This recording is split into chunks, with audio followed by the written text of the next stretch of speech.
Welcome back to Breakfast Television. Well, a lot of events at the rodeo get a lot of publicity, a lot of buzz, but no event actually gets much, I'd say, buzz as the Chuck Wagons. Doug Irvine, a well-known truck driving. I'm having a real problem with this morning. I think it's the cold. Chuck Wagon driver joining me this morning. And Doug, I had said, do you usually get to take the parade in? You said, no, you're actually really busy right now usually. Yeah, we got a bunch of horses down there. We got 18 head that we got to walk and clean their stalls and feed them and get them ready for tonight. So it doesn't matter if you're at home back in Bonnyville or here, you're doing chores.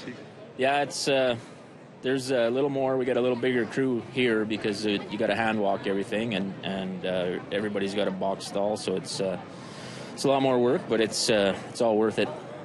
You were saying you grew up doing this, right? And when you learned to drive the trucks, you said there was one thing always on your mind, and that was the Calgary Stampede. That was always there. Yeah, that's the one we circle on our calendar, and we aim to win. That's what you train for. That's what you build for, and even all the other shows we hook to try to get better so we're ready to when we come here. What's it like being, behind that wagon? It's thrilling to watch, but it's got to be something else to actually be in that seat.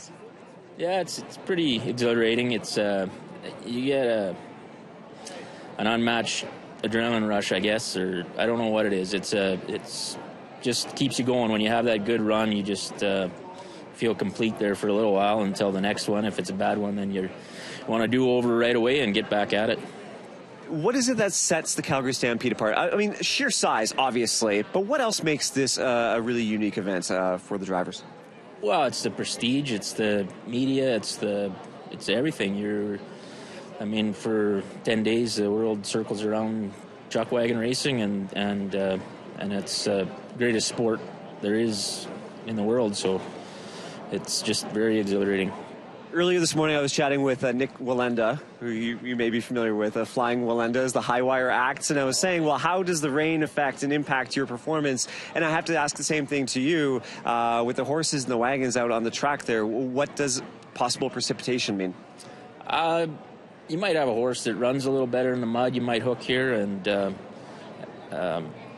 you always want to make sure you got enough charge because wagon's a little stickier. It doesn't quite slide around the barrels as good, so you kind of want to plan to maybe turn a little harder, go a little farther, and hope you got enough run. Do some horses actually do better, though, in the mud? Yeah, there's actual mudders that like horses that actually are bred for running in the mud, and that's why rain is a real factor. Interesting. Well, good luck, Doug. I'm sure everyone's going to be watching you this week, racing all week. We're going to check it back in with Andy and Leah and find out a little bit more of that precipitation and what we can expect over the next couple of days.